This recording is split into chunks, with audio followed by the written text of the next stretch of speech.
Dear students, आप देख रहे हैं टर्म 1 का जो एग्जाम पेपर बोर्ड द्वारा जारी किया गया है, मॉडल टेस्ट पेपर। इसका पूरा सॉल्यूशन सब्जेक्ट आपका हिंदी रहेगा और आपके सभी सब्जेक्ट को सॉल्यूशन किया जा रहा है। जो भी स्टूडेंट्स चाहे आर्ट्स हो, कॉमर्स हो या साइंस हो, जल्द से जल्द अपने कमेंट्स करें, ताकि आर्ट्स वालों अगर ज़्यादा कमेंट करते हैं तो आर्ट्स वालों के सबसे पहले सॉल्यूशन किए जाएंगे, अगर साइंस वाले करते हैं तो साइंस वाले, यदि कॉमर्स वाले करते हैं तो कॉमर्स वाले। यहाँ पर एक पर्वत के बारे में छोटा सा पैसेज दिया गया। अगर आपके पास में मॉडल क्वेश्चन पेपर नहीं है तो इसी वीडियो के डिस्क्रिप्शन बॉक्स में आपको मॉडल पेपर की लिंक मिल जाएगी, वहाँ जाकर के आप सभी सब्जेक्ट के पेपर्स को डाउनलोड कर सकते हैं। तो ये आपका एक छोटा सा पैसेज है, इसको आपको मॉडल सेट में पढ़ना है। आपके पास ऑलरेडी अवेलेबल है, नहीं है तो मैंने बताया डिस्क्रिप्शन बॉक्स में लिंक दिया हुआ है, उसको आप चेक कर लीजिए। आपकी प्लेलिस्ट भी वहीं मिलेगी, जिसमें मैंने बताया है कि अगले महीने से आपके एक जो है एग्ज़ाम शुरू होने वाले हैं। सितंबर से 15 तारीख से टेंटेटिव डेट आ चुकी है, डेट शीट मैंने डाल दी है, उनको देख लेना और अपने मॉडल पेपर्स जरूर तैयार करना टर्म 1 के लिए। यहाँ पर पहला क्वेश्चन जो है, पर्वत क्या नहीं कर सकते, तो आंसर क्या हो जाएगा आपका, पर्वत क्या नहीं कर सकते, ये आपको बताना है। यदि आप इस पैसेज को पढ़ चुके हैं, वीडियो को पॉज कर लीजिए, इस पैसेज को पढ़िए एक बार, और फिर यहाँ पे दो पंक्तियाँ बची हुई हैं, इसको पढ़ना, फिर आपको समझ में आएगा कि पर्वत क्या नहीं कर सकते। तो पर्वत जो है क्या नहीं कर सकते, सिंपल सी बात इसमें पूछा गया है। तो यहाँ पे सीधा सीधा होता है, कर पर्वत जो है गले नहीं मिल सकते। तो यहाँ पे ख ऑप्शन जो है आपका करेक्ट हो जाएगा, ये गले नहीं मिल सकते, ये एक ही रूप में खड़े हो जाते हैं, एकांक की चोटियों के रूप में उभरते हैं अकेले ही, ठीक है ना। इसके बाद में नेक्स्ट जो है, पर्वत किस रूप में अंततः उभरते हैं, तो अभी बताया मैंने, एकांकी चोटियों के रूप में जो है ये उभरते हैं। इसके बाद आ जाइए नेक्स्ट क्वेश्चन की तरफ। नेक्स्ट क्वेश्चन में जो है आपके आप क्या पूछा गया देखिए, आयु बढ़ने के साथ साथ लोग अलग अलग क्यों हो जाते हैं। तो आयु बढ़ने के साथ साथ अलग अलग अवस्थाओं में आ जाते हैं, इसलिए जो है ये अलग हो जाते हैं। तो ऑप्शन करेक्ट हो जाएगा। इसके बाद, पहाड़ वृक्षावस्था वृद्धावस्था में साथ क्यों रह पाते हैं, क्योंकि वे एक दूसरे को लात नहीं मारते, इसलिए साथ रह पाते हैं। ये आपको अंतिम पैसेज की अंतिम लाइन में यहाँ पे देखिए, वे वृद्धावस्था में बिल्कुल अकेले हो जाते हैं, परंतु यदि पर्वत हाथ नहीं मिलाते तो एक दूसरे को लात भी नहीं मारते हैं, ठीक है। तो इसीलिए जो है पहाड़ जो वृद्धावस्था में साथ क्यों रह पाते हैं, तो एक दूसरे को लात नहीं मारते, इसलिए साथ रह पाते हैं। अब अगर अगले क्वेश्चन की बात करें, तो इसमें पूछा गया, निम्नलिखित काव्यांश को पढ़ करके आपको जो है प्रश्नों के उत्तर देने हैं। नीचे जो है ये आपको काव्यांश है, इस काव्यांश को जरूर पढ़ ले एक बार, और उसके बाद में इसके प्रश्न को हम बताएंगे, उसके आंसर्स कैसे कैसे आपको लिखने हैं। तो यहाँ पर जो है, कवि अपनी उपमा किससे देता है, तो कवि अपनी उपमा किससे देता है, तो आंसर हो जाएगा, कवि जो अपनी उपमा है वो नदी के द्वीप से देता है। तो यहाँ पर जो है ग ऑप्शन जो है आपका करेक्ट हो जाएगा। इसके बाद जो नेक्स्ट क्वेश्चन है, नदी किसकी प्रतीक है यहाँ पर, तो नदी जो है ये समाज का प्रतीक है यहाँ पर। इसके बाद जो है, द्वीप किसका प्रतीक है, तो द्वीप जो है ये व्यक्ति का प्रतीक है। इसके बाद जो नेक्स्ट क्वेश्चन है, इसमें पूछा गया, प्रस्तुत काव्यांश का उचित शीर्षक जो है वो बता सकते हैं। तो नदी और द्वीप जो है, इसका उचित शीर्षक जो है आपको मिल जाएगा, आराम से आप इसको समझ सकते हैं कि ये नदी और द्वीप ही इसका शीर्षक बनने वाला है। इसके बाद आ जाइए नेक्स्ट क्वेश्चन पे, निम्न में से किसी एक विषय पर सारगर्भित निबंध आपको लिखना है। तो देखिए, आपको निबंध जो है स्वच्छ भारत अभियान पे लिखना है। उसके अलावा जो आपका नेक्स्ट है, उसमें आपको हिमालय का सौंदर्य जो है ये भी इसमें दिया गया है, या फिर आप लिखेंगे खेलों का महत्व जो है, ये भी इम्पोर्टेंट है। इसके अलावा जो है आपका बेटी अनमोल है, ये भी आपका है, ठीक है, और मेरे प्रिय लेखक जो हैं ये भी आपका है। तो इस तरह से 5 निबंध में से कोई एक आपको लिखना था, क्योंकि यहाँ पे लिखा हुआ है किसी एक विषय पे, तो एक विषय पे लिखना है। तो इस तरह से आपके ऑप्शंस आ सकते हैं आपके एग्जाम में, तो इसमें से किसी एक विषय पे ही लिखना है। और 3 नंबर ज़्यादा से ज़्यादा है, तो इसलिए ज़्यादा बड़ा नहीं लिखना, छोटा लिखना है। तो यहाँ पे देखिए, स्वच्छ भारत अभियान के बारे में हमने सबसे पहला जो लिया है, स्वच्छ भारत अभियान, तो इसमें प्रस्तावना लिख देंगे, ठीक है। और उसके बाद में जो है, प्रस्तावना को जब हम कंप्लीट कर लेंगे तो स्वच्छ भारत अभियान का आरंभ कब हुआ था उसके बारे में थोड़ा समझा देंगे, ठीक है। और इसके बाद में जो है निष्कर्ष निकाल देंगे, बस ज़्यादा बड़ा नहीं लिखेंगे, क्योंकि ये 3 मार्क्स का क्वेश्चन है, इसीलिए उसी हिसाब से चलेंगे। अगर ये 5 या 6 नंबर का या 8 नंबर का 7 नंबर का आता तो हम इसको थोड़ा सा और बड़ा करने की कोशिश करते, जिसमें बहुत सारी चीज़ें लिखते कि हमें स्वच्छता की आवश्यकता क्यों है, स्वच्छता अगर ना हो तो क्या उसके दुष्प्रभाव पड़ेंगे, ठीक है। ये सारी चीज़ें, स्वच्छता होने से देश के सामाजिक स्तर और आर्थिक स्तर पे क्या प्रभाव पड़ेगा, उसके बाद में हम निष्कर्ष जो है वो लिख देंगे। तो ये है आपका पहला पैसेज जो है, स्वच्छता वाला। इसके बाद में हम हिमालय का सौंदर्य है उसके बारे में जो है पैसेज लिख सकते हैं, निबंध लिख सकते हैं। इसमें भी आपको प्रस्तावना पहले लिख देनी है, छोटी प्रस्तावना। उसके बाद में महत्व और सौंदर्य क्या है हिमालय का, हिमालय का सौंदर्य लिखना है तो महत्व और सौंदर्य दोनों को एक साथ शामिल कर देते हैं। इसके दो पैराग्राफ बना देंगे, एक में महत्व बना देंगे और एक में जो है सौंदर्य दिखा देंगे। इसके बाद में सीधा सीधा निष्कर्ष जो है इसका निकाल देंगे। तो ये हो गया 3 नंबर में, इतना बहुत है, इसमें भी आप कम कर सकते हैं। और खेलों का महत्व जो है इसके ऊपर हमें लिखना है, तो खेलों में भी हम प्रस्तावना डाल देंगे, खेल क्या है और क्यों खेलना चाहिए, क्या ज़रूरत है इसकी, और फिर खेलों का मूल्य तथा महत्व दोनों को हम एक पैराग्राफ में डाल देंगे। ठीक है, तो खेलों का मूल्य भी आ जाएगा, महत्व भी आ जाएगा, इस तरह से पैराग्राफ बन जाएगा। इसको आप पढ़ लेना क्योंकि ये ज़्यादा लंबा हो जाएगा वीडियो, इसलिए मैं इसको पढ़ नहीं रहा हूँ, आप आराम से वीडियो को पढ़ लेना। अंत में निष्कर्ष को निकाल दिया जाएगा। इसके बाद में बेटी अनमोल है, ये वाला है आपका चौथा नंबर, जिसमें आप प्रस्तावना लिख देंगे। प्रस्तावना के बाद में जो है आप सोच में बदलाव जो है एक नया लाइन ऐड कर देंगे, हेडलाइन, इसको बता देंगे। और इसके बाद में निष्कर्ष जो है ये आप बता देंगे। तो ये भी आपका कंप्लीट हो जाएगा। तो सोच में बदलाव यहाँ पे आप देख सकते हैं, वीडियो को पॉज करके पढ़ लीजिए, और निष्कर्ष जो है यहाँ से आप देख सकते हैं। उसके बाद आपको अपने प्रिय लेखक के बारे में लिखना है, तो कोई भी प्रिय लेखक आपका हो सकता है। मेरे हिसाब से जो है यहाँ पर मुंशी प्रेमचंद को लिया गया है। ठीक है, तो यहाँ प्रस्तावना लिख दी। उसके बाद में लेखक का जन्म और जीवन परिचय थोड़ा सा दे देंगे, और उसके बाद में सीधा सीधा निष्कर्ष जो है, रचनाएं जो है ज़रूर दे देंगे। रचनाओं का हमारा ज़रूर होता है, लेखक के साथ में रचनाएं लिखना आवश्यक है।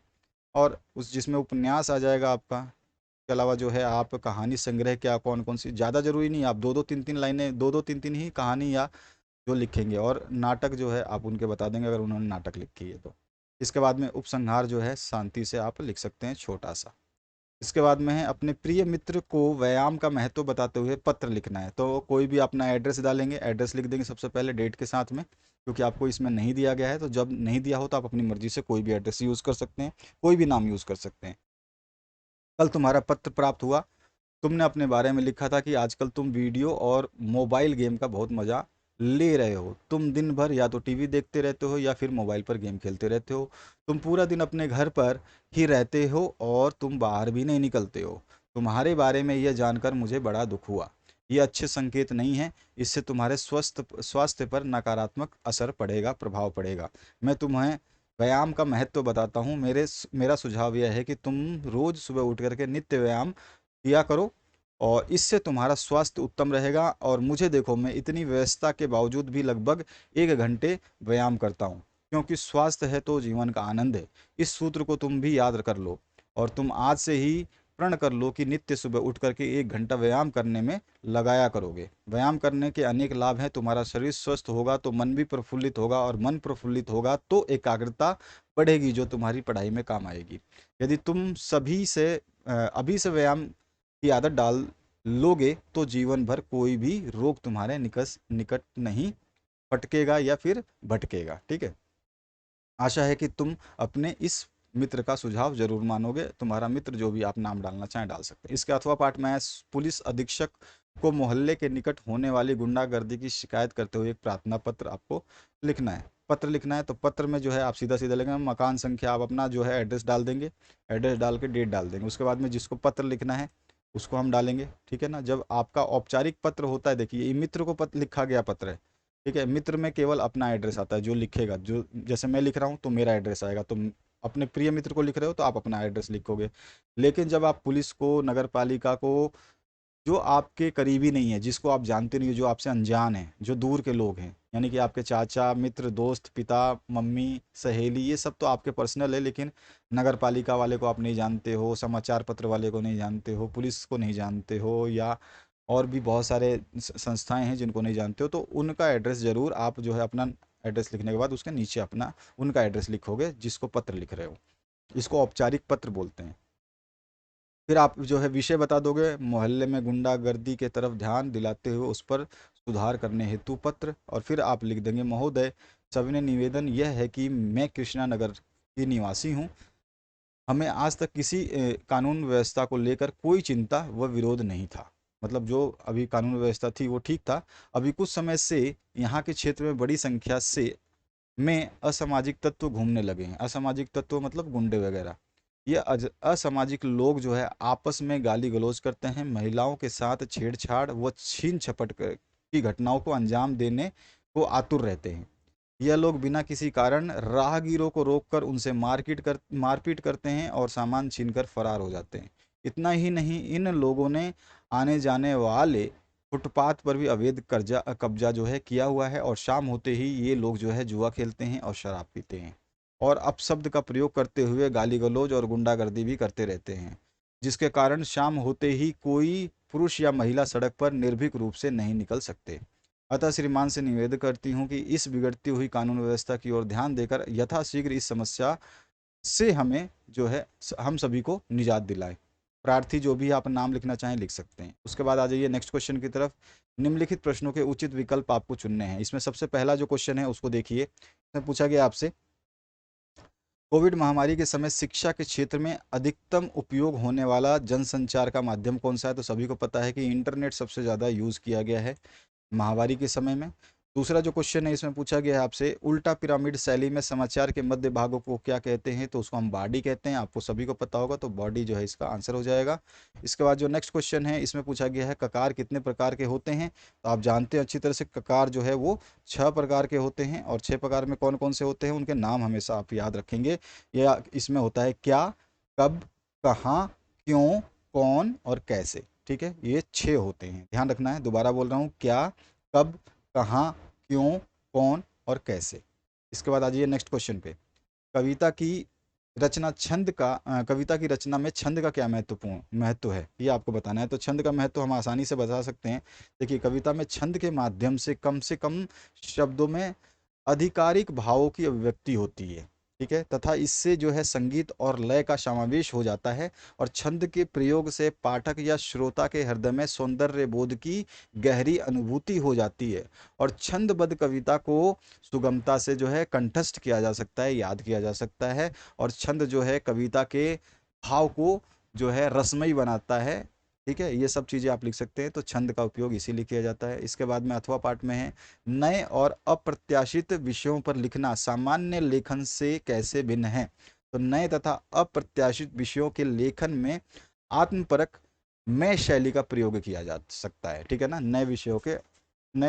नए और अप्रत्याशित विषयों पर लिखना में जो हम क्या कर सकते हैं, इस लेखन में मैं शैली का प्रयोग कर सकते हैं। यद्यपि जो अन्य लेखन जो हैं आपके सामान्य लेखन, जिसमें निबंध और अन्य आलेख जो आते हैं, उसमें मैं शैली का प्रयोग लगभग वर्जित होता है, किंतु नए विषय पर लेखन में मैं शैली के प्रयोग से लेखक के विचारों और उसके व्यक्तित्व की झलक जो है प्राप्त होती है। को की जगह इसको की कर लेना। ठीक है, इसको की कर लेना, तो ये आपका आंसर हो जाएगा। इसके बाद में नेक्स्ट जो है आपका, इसमें निम्नलिखित पद्यांश को सप्रसंग व्याख्या करनी है। गीत गाने दो मुझे, इस वाली कविता का आपको सप्रसंग व्याख्या करनी है। तो इसमें देखिए, सप्रसंग जो है, उपयुक्त तो काव्यांश गीत गाने दो कविता कवि सूर्यकांत त्रिपाठी निराला जी द्वारा रचित काव्य है, और कवि ने अपने जीवन की मुश्किलों से बहुत कुछ सीखा है, और कवि ने इस कविता के माध्यम से वही समझाने का प्रयास किया है। अब इसमें व्याख्या कर देंगे।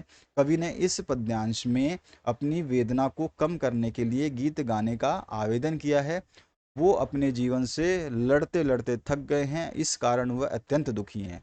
अपने दुख को कम करने के लिए वे गीत गाना चाहते हैं, और जीवन के कठिन मार्ग पर उन्हें जो दुख मिले हैं उससे वे अब तक अपने होश खोने लगे हैं। अब कवि इतना आहत हो चुके हैं कि वे अब होश में नहीं हैं, और कवि कहते हैं कि जिनकी वजह से वह जीवन जी रहे हैं, उन सहारों को भी छल कपट से पूंजीपतियों ने छीन लिया है। अब उनके पास जीने का कोई वजह नहीं है। आगे कवि कहते हैं कि उसका जो है कंठ रुकता सा जा रहा है, मानो ऐसा प्रतीत हो रहा है उसका अंत करीब आ गया है। तो इस तरह से आप जो इसका सारांश लिख देंगे। ठीक है, इसके बाद दूसरा भी अथवा पाठ में भी आपको दिया गया है। इस अथवा पाठ में ये राधो एक बारी फिर से आओ, फिर ही आओ। तो ये वाला जो है इसका फिर से आपको सप्रसंग व्याख्या करनी है। तो यहाँ पर जो है उपयुक्त पद्यांश जो है तुलसीदास द्वारा रचित जो है पद राधो एक बार फिर ही आओ गीतावली से संकलित है। और व्याख्या कर सकते हैं, प्रस्तुत पंक्ति में माता कौशल्या का दुख और पुत्र वियोग दृष्टिगोचर होता है। माता कौशल्या राम के में जाने से बहुत दुखी हैं। वे अपने पुत्र राम को वापस आने का निवेदन करती हैं। कौशल्या का ये निवेदन अपने लिए नहीं बल्कि राम के घोड़े के लिए है। राम का घोड़ा उनके जाने से बहुत दुखी है। वह भरत की देखभाल के बाद भी कमजोर होता जा रहा है। कौशल्या माता से उसका दुख नहीं देखा जा रहा है। वे घोड़े का विरह भली प्रकार से समझ पा रही हैं। दोनों ही राम को बहुत प्रेम करते हैं, अतः उनका हृदय रो पड़ता है और वे यह कहने के लिए विवश हो जाती हैं कि राम तुम एक बार लौट कर आ जाओ, मेरे लिए नहीं अपने प्रिय घोड़े के लिए ही आ जाओ। इसके बाद आते हैं निम्नलिखित प्रश्नों में से दो प्रश्नों के उत्तर देने हैं। तो इसमें पहला प्रश्न पूछा गया है, देवसेना की हार या निराशा के क्या कारण है। तो सम्राट जो है स्कंदगुप्त से राजकुमारी देवसेना प्रेम करती थी। अपने उसने अपने प्रेम को पाने के लिए बहुत प्रयास किए, परंतु उसे पाने में उसके सारे प्रयास असफल सिद्ध हुए। यह उसके लिए घोर निराशा का कारण था। यही है उसके निराशा का या हार का कारण। उसके बाद है गीत और मोती की सार्थकता किससे जुड़ी है। तो गीत तभी सार्थक है जब वो गायन से जुड़ा हुआ, और मोती तभी सार्थक है जब वो गोताखोर उसे बाहर निकाल लाए। गीत को जब तक गाया नहीं जाएगा तब तक उसकी सार्थकता जो है निरर्थक रहेगी। ऐसे ही मोती को यदि कोई गोताखोर समुद्र की गहराई से निकाल करके बाहर नहीं लाएगा तो उसे कोई पहचान नहीं पाएगा कि वो एक मोती है। उसके बाद तीसरा क्वेश्चन है, राम के प्रति श्रद्धा भाव को भरत कैसे प्रकट करते हैं, स्पष्ट कीजिए। संपूर्ण काव्य पंक्ति से यह स्पष्ट हो चुकी है कि भरत अपने भाई श्री राम से बहुत प्रेम करते हैं। जब वे अपने भाई श्री राम से मिलने वनवास जाते हैं या वन जाते हैं तो उनको देख करके उनके आंखों से आंसू बहने लगते हैं। वन में श्री राम का जीवन कठिन था। उस कठिन जीवन को देखकर भरत भाव विभोर हो चुके थे और अपने भाई के इस कठिन दशा का जिम्मेदार वह स्वयं को ठहराते हैं। तो इस तरह से वो अपने जो है राम के प्रति जो है श्रद्धा भाव को प्रकट करते हैं। और भी आप लाइनें ऐड करना चाहें तो कर सकते हैं। इसमें अगहन मास की विशेषता बताते हुए विरहिणी यानी कि नागमती की व्यथा का जो है आपको कथा चित्रण अपने शब्दों में करना है। तो आप अपनी शब्दों में आसानी से कर सकते हैं। तो देखिए इसमें क्या कर सकते हैं कि अगहन मास में दिन छोटे हो जाते हैं और रातें बड़ी हो जाती हैं, और नागमती के लिए यह परिवर्तन बहुत ही कष्टप्रद है क्योंकि दिन तो जैसे तैसे कट जाता है परंतु रात नहीं कट पाती। रात में उसे रह रहकर प्रिय की याद सताती रहती है। वह घर में अकेली होती है, अतः यह स्थिति उसे वियोग के चरम तक ले जाती है। और यही अगहन मास की जो विशेषताएं हैं वो नागमती को बहुत ज़्यादा जो है दुखी करती हैं और उसकी व्यथा का चित्रण करती है। तो इस तरह से आप लिख सकते हैं। और भी लाइनें चाहें तो आप इसमें ऐड कर सकते हैं। अब आते हैं हम 9वें क्वेश्चन की तरफ। तो इसमें देखिए 9वें क्वेश्चन में क्या पूछा गया है, लेखक जयशंकर प्रसाद की रचना कौन सी है। तो आपको अच्छी तरह पता है कि कामयानी जो है उनके द्वारा रचित है, का ऑप्शन करेक्ट हो जाएगा। उसके बाद जो है नेक्स्ट क्वेश्चन, सूर्यकांत त्रिपाठी निराला का जन्म कब और कहाँ हुआ। तो आपका आंसर हो जाएगा 1898 में मेदिनीपुर में। उसके बाद में है नेक्स्ट क्वेश्चन जो है इसमें देखिए पूछा क्या गया है, तार सप्तक परंपरा को किस कवि ने संपादित किया। तो यहाँ पे आंसर हो जाएगा हमारा अगय सच्चिदानंद हरिनानंद वात्स्यायन। इसके बाद में नेक्स्ट जो क्वेश्चन है इसमें आपसे पूछा क्या गया है उसको देखते हैं। इसमें है आपका, मेरी करुणा हा हा खाती पंक्ति में हा हा में कौन सा अलंकार प्रयोग किया गया है। तो इसमें पुनरुक्ति अलंकार को प्रयोग किया गया है। तो ग ऑप्शन जो है करेक्ट हो जाएगा। दूसरा पार्ट है, यह तन जो छ के कहो कि पवन उड़ायु पंक्ति किस भाषा में लिखी गई है। तो इसकी भाषा जो है वो कौन सी है। तो आप आसानी से बता सकते हैं कि ये जो भाषा है ये अवधी भाषा है। तो यहाँ पर जो है आपका क ऑप्शन करेक्ट हो जाएगा। इसके बाद जो है नेक्स्ट क्वेश्चन, इसमें आपसे क्या पूछा गया, सचिन देखिए किसी एक कवि का साहित्यिक विशेषताएं जो है लिखनी है। 2 मार्क्स का जो क्वेश्चन है तो थोड़ा सा ही लिखना है इसमें। तो इसमें अज्ञे का लिखना है और जायसी का लिखना है। तो अज्ञे की बात करते हैं, सच्चिदानंद हीरानंद वात्स्यायन अज्ञे। देखो, प्रयोगवाद एवं प्रयोगवादी काव्य के सूत्रधार सच्चिदानंद या अज्ञे साहित्य के क्षेत्र में स्वयं द्वारा किए गए नवीन प्रयोगों के कारण प्रगतिवादी कवियों की आलोचनाओं के शिकार हुए, किंतु उन्होंने हिंदी काव्य जगत में नए शिल्प, नए बिंब विधान तथा नई अलंकार और छंद योजना की जिस नवन धारा का सूत्रपात किया वह आज नई कविता के रूप में सशक्त काव्य धारा का रूप धारण कर चुकी। अजय जी किशोरावस्था से ही काव्य रचना एवं साहित्यिक रुचि की ओर प्रवृत्त रहे थे। उन्होंने सैनिक और विशाल भारत और साप्ताहिक दिनमान, नया प्रतीक एवं अंग्रेजी त्रैमासिक वाक का संपादन किया। ठीक है। इसके बाद हम मोहम्मद मलिक जायसी के बारे में थोड़ा सा बताएंगे। तो जायसी हिंदी के प्रथम महाकाव्य के रचयिता हैं और इनकी रसमयी प्रेम पद्धति हिंदी काव्य साहित्य की मूल्यवान निधि है। एक साहित्यकार के रूप में तो आप प्रतिष्ठा प्राप्त की ही है आपने, मतलब इसके बारे में, जायसी के बारे में, आपको सांप्रदायिक सौमनस्य का संदेशवाहक भी माना जाना चाहिए। जायसी ने अलंकार के प्रयोग में पूर्ण उदारता से काम लिया है।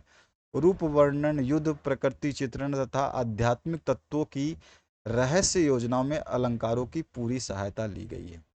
अपने आपके प्रिय अलंकारों में उपमा और रूपक और उत्प्रेक्षा और रूप का अतिशयोक्ति आदि का विशेष रूप से प्रयोग हुआ है। और चाहे तो आप इसमें रचनाएं वगैरह भी लिख सकते हैं, जो इनके काव्य हैं, नाटक हैं और साहित्य जो है इनके लिखे गए हैं। निम्न में से किसी एक गद्यांश का सप्रसंग व्याख्या करना है। तो ये आपका जो है बराबर मंडली वाला जो है ये आपका आया है। तो इसको हम पहले इसका संदर्भ लिख देते हैं। प्रेम घन की छाया स्मृति नामक पाठ से लिए गए गद्यावतरण के लेखक जो है आचार्य रामचंद्र शुक्ल है। यह स्मरणात्मक निबंध हमारी पाठ्य पुस्तक अंतरा भाग 2 से संकलित है। इसके बाद में प्रसंग में हम लिख सकते हैं, मिर्जापुर में शुक्ल जी 16 वर्ष की अवस्था तक पहुंचते पहुंचते अपने हमउम्र हिंदी प्रेमियों की मंडली से जुड़ गए, जिसमें हिंदी के नए पुराने लेखकों की चर्चा जो है शुद्ध हिंदी में हुआ करती थी, जिसे परिनिष्ठ बोलते हैं। और ये लोग जो है निसंदेह जैसे शब्दों का प्रयोग में बहस करते थे। व्याख्या जो है इस तरह से कर सकते हैं। शुक्ल जी अपने जिस समवयस्क मित्रों की हिंदी प्रेम मंडली का उल्लेख किया है, जिन समवयस्क मित्रों की हिंदी प्रेम मंडली का उल्लेख किया, उसमें काशी प्रसाद जायसवाल और उसके बाद में भगवान दास जी हालना और पंडित बद्रीनाथ गौड़ और उमा शंकर द्विवेदी प्रमुख थे। इस मंडली में प्राय हिंदी के नए पुराने लेखकों की चर्चा होती रहती थी और बहस करते समय वे लोग शुद्ध परिनिष्ठित खड़ी बोली हिंदी का प्रयोग करते थे, जिसमें निसंदेह जैसे शुद्ध वाक्यों का आना स्वाभाविक ही था। शुक्ल जी जिस मोहल्ले में रहते थे, वहाँ अधिकतर कचहरी के बाबू, वकील और मुख्तार और सरकारी कर्मचारी रहते थे, जिनका वास्ता उर्दू से अधिक पड़ता था और उनके कान उर्दू सुनने के अभ्यस्त थे। उनके कानों में जब तक इनके शुद्ध हिंदी के निसंदेह जैसे शब्द सुनाई पड़ते तो उन्हें बड़ा अजीब सा लगता। इसलिए व्यंग में उन्होंने इन लोगों का नाम ही निसंदेह लोग रख दिया था। इसमें विशेष क्या चीज़ें हैं लिख सकते हैं। शुक्ल जी ने अपने हिंदी प्रेमी मित्रों का उल्लेख करने के साथ साथ ये भी बताया है कि इस मंडली के लोग जो है शुद्ध हिंदी बोलते थे। शुक्ल जी के आसपास का माहौल बोली वालों का था, इसलिए उन लोगों की हिंदी शब्द जो है उसको करते थे। और उसके बाद में तीसरा हम लिख सकते हैं, भाषा जो है सहज और सरल और प्रवाहपूर्ण खड़ी बोली हिंदी है और तत्सम शब्दों के साथ में उर्दू के शब्दों का प्रयोग भी शामिल है और शैली जो है स्मरणात्मक है। ठीक है। अब इसके बाद में आते हैं नेक्स्ट जो है आपका दूसरा, इसमें ख पार्ट, इसका भी आपको करना है तो इसको भी हम कर सकते हैं। N7 बजे वाला जो महात्मा गांधी वाला था, तो इसमें आ जाएगा आपका प्रस्तुत पंक्तियां गांधी, नेहरू और यशस्वी अफरात नामक पाठ से ली गई है, जिसके लेखक भीष्म शाहनी हैं और ये हमारी पाठ्य पुस्तक अंतरा भाग 2 में संकलित। सप्रसंग व्याख्या कर सकते हैं। भीष्म साहनी जी अपने भाई बलराज साहनी के पास कुछ दिन के लिए गए थे। बलराज उस समय गांधी जी के आश्रम सेवाग्राम में रहकर नई तालीम पत्रिका के सह संपादक के रूप में कार्य कर रहे थे। गांधी जी रोज सवेरे 7 बजे टहलने जाते थे। कोई भी व्यक्ति उनके साथ, यहाँ पे साथ कर लेना, ठीक है, यहाँ पर थोड़ा सा ये मिस्टेक है, साथ कर बता साथ, उनके साथ टहलने जा सकता था। भीष्म जी भी उनके साथ जाने को उत्सुक थे। और यहाँ पर जो है व्याख्या कर रहे हैं। दूसरे दिन भीष्म जी भोर में ही उठकर, यहाँ पे व्याख्या पे वो मैं थोड़ा सा वो कर दूँ, व्याख्या अगली लाइन से लिखना, एक्चुअली ये इसी में मिल गया है, तो आप इसको नीचे लिख देना, यहाँ से शुरू करना। दूसरे दिन भीष्म जी भोर में ही उठ बैठे और कच्ची सड़क पर आंखें लगाए गांधी जी की प्रतीक्षा करने लगे। ठीक 7 बजे आश्रम का फाटक पार कर गांधी जी अपने साथियों के साथ सड़क पर टहलने हेतु आ गए। उन पर दृष्टि पड़ते ही भीष्म जी प्रफुल्लित या प्रसन्न हो गए और उन्होंने गांधी जी को पहली बार साक्षात रूप में देखा था, और वे ठीक वैसे ही लग रहे थे जैसे वे चित्रों यानी कि तस्वीर में दिखते थे। यहाँ तक कि उनकी कमर में लटकती घड़ी भी उन्हें पूर्व परिचित सी लगी। भीष्म जी के बड़े भाई बलराज अभी तक बेसुध सो रहे थे, क्योंकि दोनों भाई देर रात तक बातें करते रहे थे और भीष्म जी गांधी जी के साथ टहलने को उतावले हो रहे थे। अतः उन्होंने झकझोर कर बलराज जी को जगा दिया। ठीक है, तो इस तरह से हमने इसका क्या निकाला, व्याख्या निकाल दिया, सब प्रसंग बताई दिया। और यहाँ पे विशेष जो है वो चीज़ें लिख देंगे, इसमें क्या क्या विशेष बताई गई है। तो गांधी जी समय के कितने पाबंद थे, इसका पता इस अवतरण से पता चलता है। और भीष्म जी के मन में गांधी जी के को देखने मिलने और उनसे बात करने के और उनके साथ टहलने की उत्सुकता और उतावलेपन को जो है दिखाया जा रहा है इसमें, जो इस बात का प्रतीक है कि वे गांधी जी से प्रभावित थे और उनके प्रति श्रद्धा रखते थे। और भाषा जो है सहज है, सरल है और प्रवाहपूर्ण है। इसके अलावा जो है वर्णनात्मक शैली है और स्मरणात्मक शैली का भी प्रयोग हुआ है। 13 क्वेश्चन जो है इसमें आपसे प्रश्नों के उत्तर देने हैं। पहला प्रश्न जो अपना सोना खोटा तो पर खवाया का कौन सा दोष से लेखक का क्या तात्पर्य है।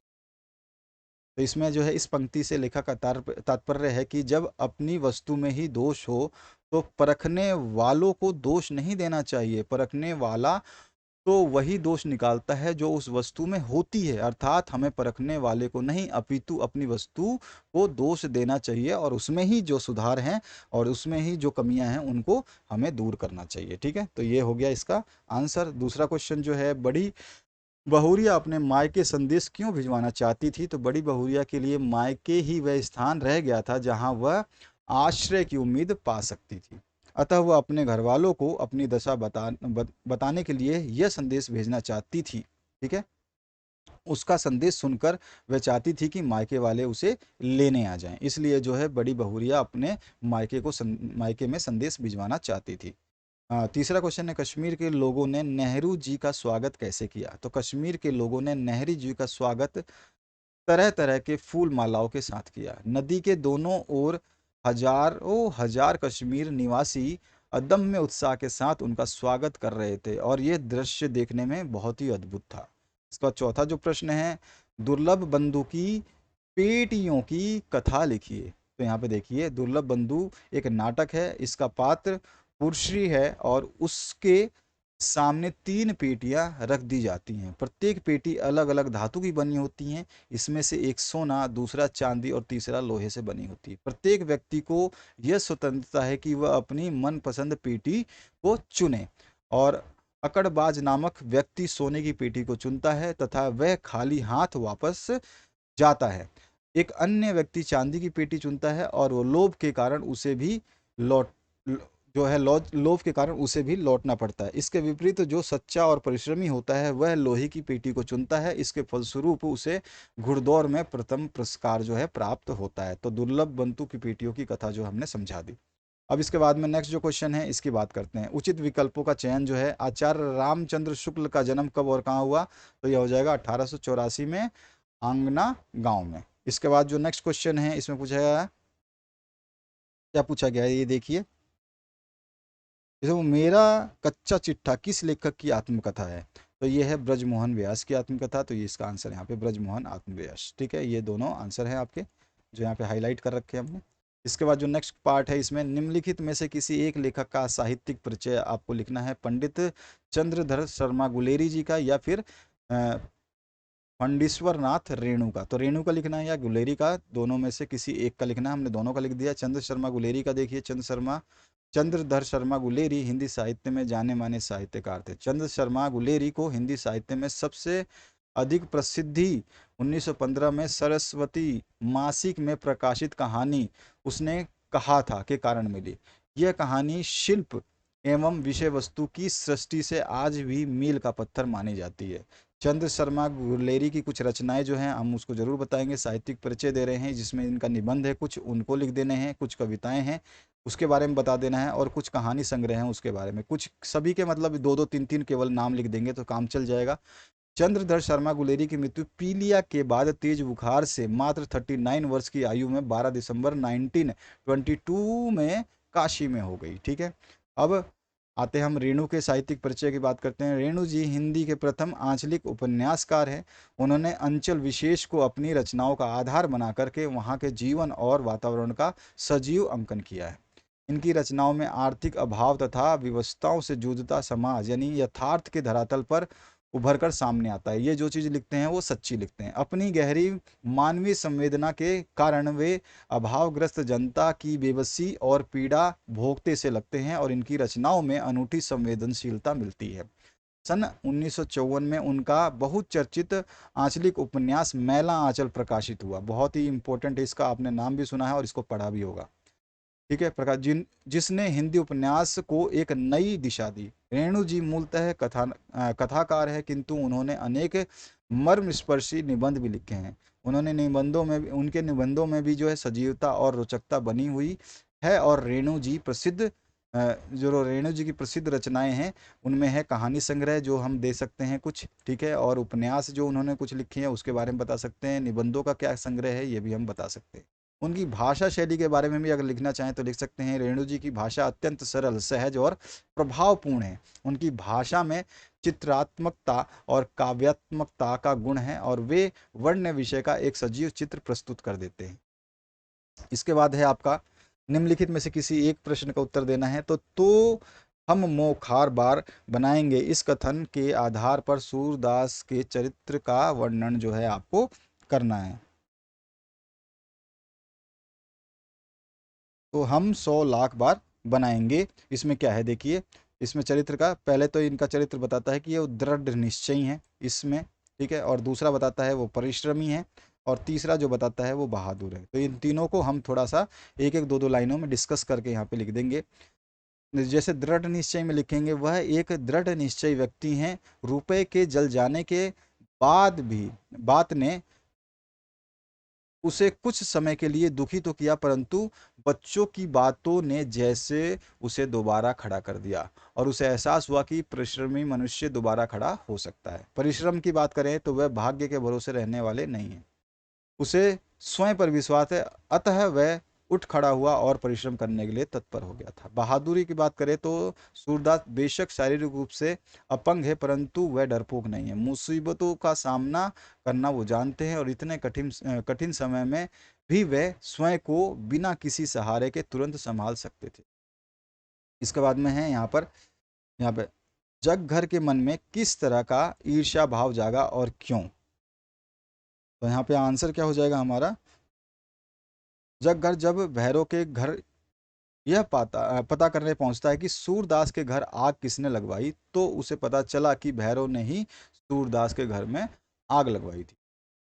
इसके साथ ही उसने सूरदास के पूरे जीवन की जमा पूंजी भी हथिया ली थी। यह राशि 500 रुपये से अधिक की थी और जगदर को भैरव के पास इतना रुपया देख करके अच्छा नहीं लगा। वह जानता था कि यह इतना रुपया है जिससे भैरव की जिंदगी की सारी कठिनाई पल भर में दूर हो सकती है।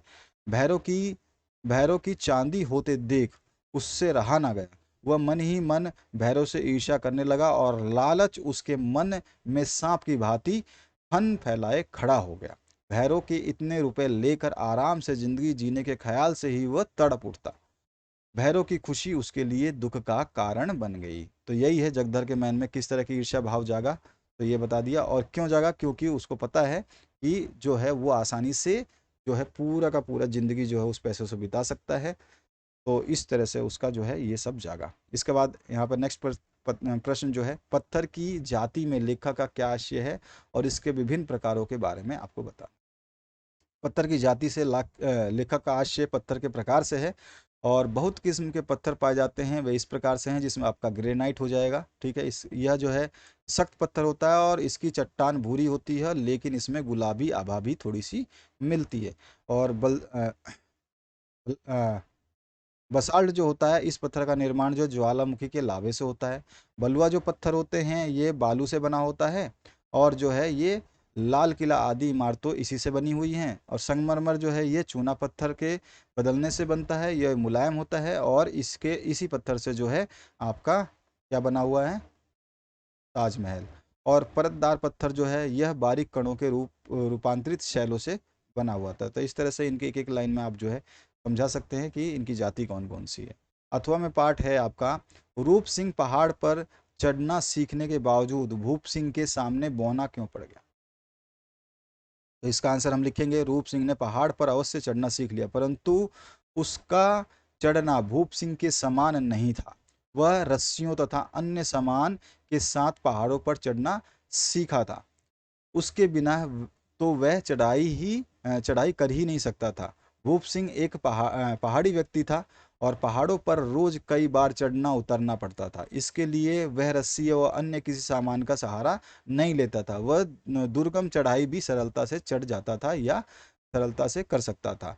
इसके विपरीत रूप सिंह के लिए यह कार्य असाध्य था। अपने भाई के घर जाने के लिए उसने भाई भूप सिंह ने उसकी सहायता की। ठीक है, अपने भाई के घर जाने के लिए उसकी सहायता किसने की, उसके भाई भूप सिंह ने।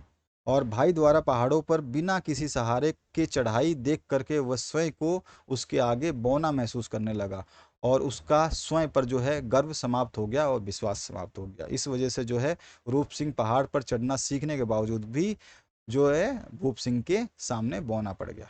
तो ये था आपका प्रश्नों का उत्तर। नेक्स्ट सब्जेक्ट आपका आने वाला है साइंस, आर्ट्स कॉमर्स वाले जल्द से जल्द मैक्सिमम कमेंट करें, आपके सभी सब्जेक्ट्स आने वाले हैं। इसके बाद इंग्लिश के अदर सब्जेक्ट जो है फिजिक्स, आपका केमिस्ट्री, और आपका हिस्ट्री, या फिर आपका अर्थशास्त्र है, और पॉलिटिकल साइंस है, बिजनेस स्टडीज़ है, ये सभी के सभी आ जाएंगे, पर आपको कमेंट जल्द से जल्द करना होगा। Thank you very much, have a good day.